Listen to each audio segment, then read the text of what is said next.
وَقُلْ لِعِبَادِي يَقُولُوا الَّتِي هِيَ أَحْسَنُ إِنَّ الشَّيْطَانَ يَنزَغُ بَيْنَهُمْ إِنَّ الشَّيْطَانَ كَانَ لِلْإِنسَانِ عَدُوًّا مُبِينًا۔ آج سورہ بنی اسرائیل کی آیت نمبر 53 سے بیان ہے۔ اور آپ میرے بندوں سے کہیے کہ وہی بات کہا کریں جو سب سے اچھی ہو۔ آپ میرے بندوں سے کہیے کہ وہی بات کہا کریں جو سب سے اچھی ہو، بے شک شیطان ان کے درمیان پھوٹ ڈالتا ہے۔ بلا شبہ شیطان انسان کا کھلا دشمن ہے، کھلا دشمن۔ تو اب اس آیت کی تفسیر میں دو قول ہیں۔ ایک قول تو یہ ہے کہ میرے بندوں سے مراد مومنین مراد ہیں، ایمان والے، اور دوسرا قول یہ ہے کہ میرے بندوں سے مراد کفار ہے، جو مفسرین نے بیان فرمایا جو ان سے۔ تو اب اس آیت میں اصل میں یہ بتایا گیا ہے کہ اے محمد صلی اللہ علیہ وسلم، آپ میرے بندوں سے کہیے کہ جب تم مخالفین کو تبلیغ کرو تو ان کے سامنے اچھے طریقے سے، نرمی سے، پیار سے، محبت سے، اخلاق سے دلائل پیش کرو۔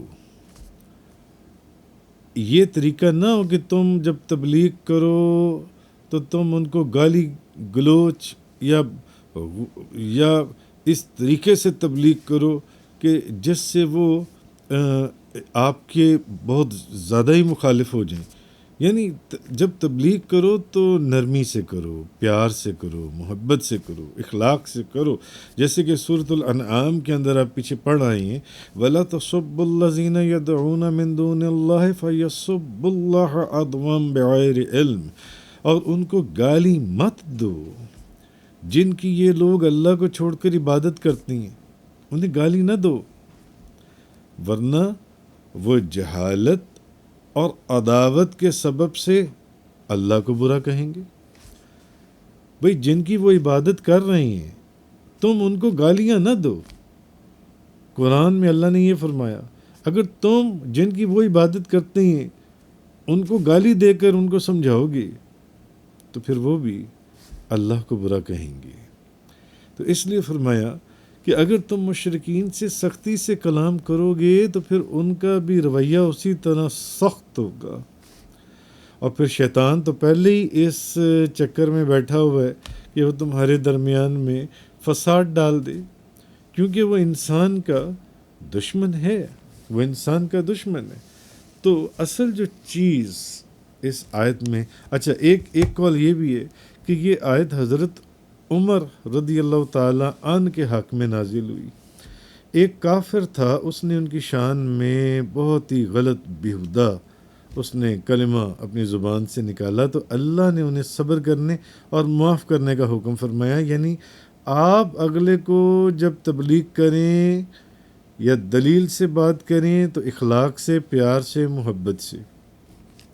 تو یہ چیز فرمائی گئی کہ اے حبیب صلی اللہ علیہ وسلم، آپ ایمان والوں سے فرما دیں کہ وہ کافروں سے جب بات کریں تو نرم طریقے سے بات کریں، اور ایسی بات کریں جو کہ پیاری بات ہو، ایک جس میں ہدایت کا پیغام ہو، جو کہ پاکیزہ بات ہو، کیونکہ کفار جو ہیں اگر وہ بیہودگی کریں تو پھر ایسا نہ ہو کہ محبوب آپ کے جو غلام ہیں وہ بھی معاذ اللہ ویسی ہی بیہودگی نہیں، بلکہ ان کا جواب ان کے انداز میں نہ دیا جائے، ان کا جواب نہایت خوبصورت انداز میں دیا جائے۔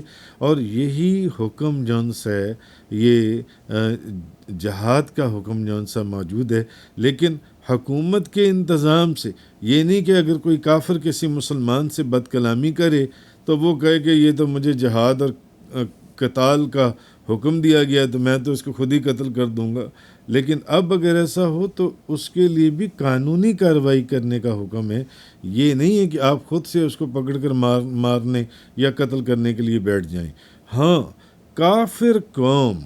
کافر قوم مسلمانوں سے اگر کوئی ایسا رویہ بنا لے تو اب آپ کی گورنمنٹ سلطنت جو ہے وہ جہاد کا فیصلہ کرے تو وہ ایک علیحدہ حکم ہے. انفرادی طور پر تو کافروں کی بد اخلاقی کا جواب اخلاق سے دینا چاہیے، اور یہی سنت ہے کہ کافروں کی بد اخلاقی اور بد زبانی کے اوپر ان کے سامنے اسی طرح کی زبان استعمال نہیں کرنی چاہیے. اسی لیے اللہ نے فرمایا کہ وہ جن کی عبادت کرتے ہیں ان کو گالی مت دو، ورنہ پھر وہ تمہارے خدا کو بھی اس کو بھی برا کہیں گے. تو بہرحال تو اخیر میں پھر یہ فرمایا کہ اصل میں یہ جو بد تہذیبی ہے یا بدتمیزی ہے یہ شیطان کا ہتھیار ہے. کیوں؟ جب بندہ آگے سے بدتمیزی کرے گا تو پھر وہ اس ہتھیار کو استعمال کرے گا اور پھر دونوں طرف ایک آگ بھڑک اٹھے گی. تو یہ ٹھیک نہیں ہے. اور وہ شیطان جو ہے وہ ان ہتھیاروں کے ذریعے اصل میں پہلے تمہیں غصہ دلواتا ہے کہ دیکھو اس نے کون سی زبان استعمال کی ہے، تو تم بھی ذرا ایسی ہی زبان استعمال کرو، پھر اس کو تمہاری بات سمجھ میں آئے گی. تو وہیں سے لڑائی اور ایک قتل و غارت جون سی ہے اور فساد جون سا وہ شروع ہو جاتا ہے. تو یہ اصل میں شیطان کی دشمنی ہے، اور شیطان جون سا ہے وہ انسان کا کھلا دشمن ہے. ویسے ایک حدیث ہے بخاری شریف، مسلم شریف، سنن ابو داؤد شریف، ترمذی شریف، موطا امام مالک، مسند احمد، بے شمار کتابوں میں صحاح ستہ کی حضرت ابو ہریرہ رضی اللہ تعالی عنہ فرماتے ہیں کہ نبی پاک صلی اللہ علیہ وسلم نے فرمایا بد گمانی کرنے سے باز رہو، کیونکہ بد گمانی کرنا سب سے جھوٹی بات ہے. اور کسی کی برائیاں تلاش نہ کرو، کسی کی تفتیش نہ کرو، کسی سے بغض نہ رکھو، اور کسی سے تعلق منقطع نہ کرو، اور اے اللہ کے بندو بھائی بھائی بن جاؤ. یہ چیز اس آیت کے اندر فرمائی گئی. آگے آیت نمبر 54 کے اندر فرمایا ربکم علم بکم این یشع یرحمکم او این یشع یعذبکم وما ارسلناک علیہم وکیلا. تمہارا رب تمہیں بہت زیادہ جاننے والا ہے. وہ اگر چاہے تو تم پر رحم فرمائے، اور وہ اگر چاہے تو تم کو عذاب دے. اور ہم نے آپ کو ان کا ذمہ دار بنا کر نہیں بھیجا. ہم نے آپ کو ان کا ذمہ دار بنا کر نہیں بھیجا. یعنی کہا یہ جا رہا ہے کہ آپ کا جو رب ہے وہ بہت جانتا ہے، وہ خوب جانتا ہے. اب وہ اس کی مرضی ہے کہ وہ اگر چاہے تو کافروں کو توبہ کرنے کی توفیق دے دے، کافروں کو ایمان لانے کی توفیق دے دے. ان کی توبہ اگر چاہے تو ان کی توبہ قبول کرتے ہوئے ان کو ایمان لانے کی توفیق دے کر ان پر رحم فرما دے، اور اگر چاہے تو ان کو توبہ کرنے کی توفیق نہ دے. اگر چاہے تو ان کو حالت کفر میں ہی رکھے، اور اگر اس کی مرضی ہے تو وہ ان کے اوپر عذاب بھی نازل کرے. اور پھر نبی پاک صلی اللہ علیہ وسلم کے فرمایا کہ ہم نے آپ کو ان پر نگہبان بنا کر نہیں بھیجا، آپ ان کے اعمال کے ذمہ دار، کہ آپ ان کے اعمال کے ذمہ دار ہو جائیں. نہیں، محبوب آپ کا کام تبلیغ ہے، بس آپ صرف تبلیغ فرمائیں. آپ اس چیز کا غم یا غمزدہ نہ ہوں کہ یہ ایمان کیوں نہیں لاتے، کیونکہ آپ سرکار صلی اللہ علیہ وسلم کی تو خواہش تھی نا کہ سب لوگ ایمان لے آئیں. تو آپ اس پر غم نہ کریں. آپ کا کام صرف تبلیغ کرنا ہے، ہدایت کا پیغام پہنچا دینا ہے. آگے ہدایت یافتہ بنانا ہے یا نہیں بنانا، یا کس کو بنانا ہے کس کو نہیں بنانا، وہ میرا کام ہے. اس لیے وہ آپ اس کو ایسے رہنے دیں. تو آگے فرمایا آیت نمبر 55 کے اندر وَرَبُّكَ أَعْلَمُ بِمَنْ فِي السَّمَاوَاتِ وَالْأَرْضِ وَلَقَدْ فَضَّلْنَا بَعْضَ النَّبِيِّينَ عَلَى بَعْضٍ وَآتَيْنَا دَاوُودَ زَبُورًا. اور آپ کا رب ان کو خوب جاننے والا ہے جو آسمانوں اور زمینوں میں ہیں۔ اور ہم نے بعض نبیوں کو دوسرے بعض نبیوں پر فضیلت دی ہے، اور ہم نے داؤد کو زبور عطا کی۔ آیت نمبر 55۔ اور آپ کا رب ان کو خوب جاننے والا ہے جو آسمانوں میں اور جو زمینوں میں ہے۔ اور ہم نے بعض نبیوں کو دوسرے بعض نبیوں پر فضیلت دی ہے، اور ہم نے داؤد کو زبور عطا کی ہے، ہم نے اس کو زبور عطا کی ہے۔ اب کہا یہ جا رہا ہے کہ تمہارا رب جو ہے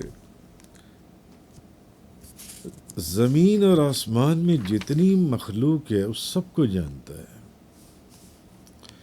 اور یہ بھی جانتا ہے کہ اس مخلوق میں کون کس چیز کے لائق ہے اور کون کس چیز کے لائق نہیں ہے، وہ سب جانتا ہے۔ اور دوسرا یہ کہ اللہ نے بہت سے نبیوں کو بہت سے نبیوں پر فضائل کے ساتھ فضیلت بھی دی ہے۔ فار ایگزامپل، اللہ تعالیٰ نے حضرت موسیٰ علیہ السلام کو کلیم بنایا، ان سے کلام کیا۔ ابراہیم علیہ السلام کو خلیل بنایا، دوستی میں داخل کیا۔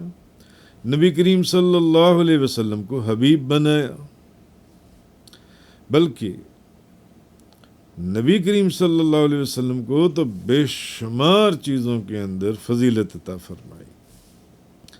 آگے جو فرمایا وَآتَيْنَا دَاوُودَ زَبُورًا، ہم نے داؤد کو زبور عطا فرمائی، داؤد کو۔ اب زبور جو ہے یہ اللہ کی کتاب ہے، اور یہ حضرت داؤد علیہ السلام پر نازل ہوئی زبور۔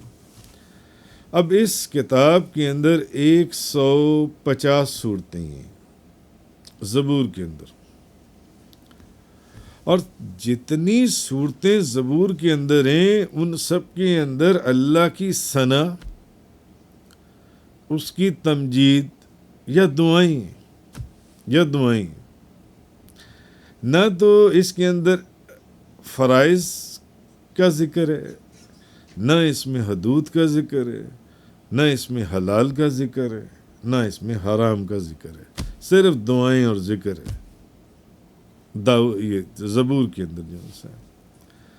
اچھا، مفسرین نے اب اس کی چند وجوہات بیان کی ہیں کہ اس آیت میں خاص طور پر حضرت داؤد علیہ السلام کا نام لے کر ذکر کیوں فرمایا گیا ہے اس جگہ کے اوپر، خصوصی طور پر حضرت داؤد علیہ السلام کا جو نام لے کر ذکر کیا گیا ہے اس آیت کے اندر، اس کی کیا وجہ جو ان سی ہے؟ تو اس کی جو وجوہات ہیں، ایک تو یہ اس آیت کے اندر یہ بیان فرمایا گیا کہ انبیاء کرام میں اللہ تعالیٰ نے بعض کو بعض پر فضیلت دی ہے، بعض نبیوں کو بعض نبیوں پر فضیلت دی گئی ہے، اور پھر فرمایا کہ حضرت داؤد علیہ السلام کو زبور عطا فرمائی ہے۔ حالانکہ حضرت داؤد علیہ السلام کو کیا صرف زبور عطا فرمائی گئی تھی؟ حضرت داؤد علیہ السلام کو نبوت کے ساتھ ملک بھی عطا فرمایا گیا تھا، ملک بھی، مگر اس کا ذکر نہیں فرمایا۔ معلوم ہوا جس فضیلت کا ذکر ہے وہ فضیلت علم کی ہے، نہ کہ ملک کی ہے اور مال اور دولت کی ہے۔ حالانکہ ان کو صرف زبور نہیں عطا کی گئی تھی بلکہ ملک بھی عطا کیا گیا تھا، کتاب اور نبوت کے ساتھ ساتھ ملک بھی دیا گیا تھا، مگر ملک کا ذکر نہیں کیا گیا۔ علم، جس چیز میں علم کی بات تھی، علم کی فضیلت کو بیان کیا گیا، جو ان سے کتاب کا ذکر کیا گیا۔ دوسری وجہ یہ کہ اللہ تعالیٰ نے زبور میں فرمایا ہے کہ محمد صلی اللہ علیہ وسلم، نبی پاک صلی اللہ علیہ وسلم خاتم الانبیاء ہیں، اور ان کی امت بہترین امت ہے، خیر الامم ہے۔ اچھا، اب اسی سبب سے آیت میں حضرت داؤد علیہ السلام اور زبور کا ذکر خصوصیت سے فرمایا گیا۔ جون سے. اور تیسری وجہ یہ ایک وجہ یہ بھی ہے، یہودی جو ہیں، یہودی ان کا کہنا یہ تھا یا ان کا گمان یہ تھا کہ حضرت موسیٰ علیہ السلام کے بعد کوئی نبی آیا ہی نہیں، اور تورات کے بعد کوئی کتاب آئی ہی نہیں. تو اس آیت میں حضرت داؤد علیہ السلام کو زبور عطا فرمانے کا ذکر کر کے یہودیوں کا رد کیا گیا، یہودیوں کی تکذیب کی گئی کہ نہیں، یہ جو دعویٰ کر رہی ہیں یہ غلط کر رہی ہیں کہ حضرت موسیٰ علیہ السلام کے بعد کوئی نبی آیا ہی نہیں، اور ان کی کتاب کے بعد کوئی کتاب آئی ہی نہیں. اس لیے اللہ تعالیٰ نے یہاں پر اس بات کا بھی ذکر کیا جو ان سے. اچھا، ایک چیز اور بھی ہے، ایک وجہ یہ بھی ہے کہ کافر جو ہیں وہ نبی پاک صلی اللہ علیہ وسلم پر یہ اعتراض کرتے تھے کہ آپ دنیاوی امور، آپ تو کھاتے بھی ہیں، پیتے بھی ہیں، آپ کے بال بچے بھی ہیں، شادیاں بھی کی، آپ تو ان کاموں میں بھی مصروف رہتی ہیں، کھانے پینے، بال بچے، شادی، ازواج مبارکہ، آپ نبی کیسے ہو سکتے ہیں؟ یعنی کافروں کی بے وقوفی اور کم علمی یہ تھی کہ جو نبی ہو وہ شادی نہیں، اس کی شادی نہیں ہوگی، وہ کھائے پیے گا نہیں، اس کے بال بچے نہیں ہوں گے. تو ایک وجہ یہ بھی تھی. انہوں نے کہا یہ کیسے ہو سکتا ہے؟ بھئی نبی پاک صلی اللہ علیہ وسلم تو کھاتے بھی ہیں، پیتے بھی ہیں، بال بچے بھی ہیں، اور ان چیزوں میں بھی مشغول رہتے ہیں جو ان سے ہے، تو آپ نبی کیسے ہو سکتے ہیں؟ تو اللہ نے فرمایا بتاؤ، داؤد بھی تو نبی تھے، اور وہ بادشاہ تھے، اور بادشاہ سے زیادہ دنیاوی امور میں مشغول کون ہوگا؟ تم تو صرف اتنی بات کر رہے ہو نا کہ نبی پاک صلی اللہ علیہ وسلم کھاتے بھی تھے، پیتے بھی تھے، آتے بھی تھے، جاتے بھی تھے، بال بچے بھی تھے، شادیاں بھی کرتے. اور داؤد علیہ السلام تو وہ نبی تھے اور وہ بادشاہ بھی تھے ملک کے، اور بادشاہ سے زیادہ دنیاوی امور کے اندر کون مصروف ہوگا؟ تو کیا وہ نبی نہیں تھے؟ وہ بھی تو نبی تھے جون سی. تو اس سے معلوم ہوا کہ دنیاوی امور میں مشغول ہونا یہ کوئی نبوت کے خلاف تو نہیں ہے کہ وہ بندہ کہ وہ وہاں نبوت ہی نہیں ہو سکتی جون سی ہے. تو کہنے کا مقصد یہ ہے کہ حضرت داؤد، اچھا پھر حضرت داؤد علیہ السلام کا چونکہ اس آیت میں خصوصیت کے ساتھ ذکر ہوا، تو نبی کریم صلی اللہ علیہ وسلم نے فرمایا، حضرت ابو ہریرہ سے روایت ہے کہ اللہ تعالیٰ نے داؤد علیہ السلام پر زبور کا پڑھنا آسان کر دیا تھا. وہ اپنی سواری پر زین ڈالنے کا حکم دیتے اور زین رکھے جانے سے پہلے پوری کی پوری زبور پڑھ لیتے تھے، اور صرف اپنے ہاتھ کی کمائی سے کھاتے تھے، صرف اپنے ہاتھ کی کمائی سے کھاتے تھے. یہ حضرت داؤد علیہ السلام کی خصوصیت تھی. لہٰذا اصل جو چیز ہے وہ یہ کہ یہ جو آیت ہے یہ نبی کریم صلی اللہ علیہ وسلم کی بے انتہا فضیلت کی دلیل ہے. یہ آیت جو ہے، اصل بات یہی ہے کہ نبی کریم صلی اللہ علیہ وسلم آپ سرکار جن کی شان موسیٰ علیہ السلام کی کتاب میں موجود ہے اور جن کی نعت حضرت داؤد علیہ السلام کی زبور کے اندر موجود ہے، اصل چیز یہی ہے کہ مخلوق کی پیدائش میں اصل مقصود آپ صلی اللہ علیہ وسلم کی ذات ہے، باقی ساری مخلوق آپ کے صدقے اور آپ کے طفیل ہے. یہی چیز اس آیہ کریمہ کے اندر فرمائی گئی، وَرَبُّكَ أَعْلَمُ بِمَنْ فِي السَّمَاوَاتِ وَالْأَرْضِ. آپ کا رب ان کو خوب جاننے والا ہے جو آسمانوں اور زمینوں میں ہے. وَلَقَدْ فَضَّلْنَا بَعْضَ النَّبِيِّينَ عَلَى بَعْضٍ وَآتَيْنَا دَاوُودَ زَبُورًا. اور ہم نے بعض نبیوں کو دوسرے بعض نبیوں پر فضیلت دی ہے، اور ہم نے داؤد کو زبور عطا فرمائی ہے. تفسیر قرآن کا یہ لیکچر انگلش میں سننے کے لیے براہ کرم ڈسکرپشن میں موجود لنک پر کلک کریں.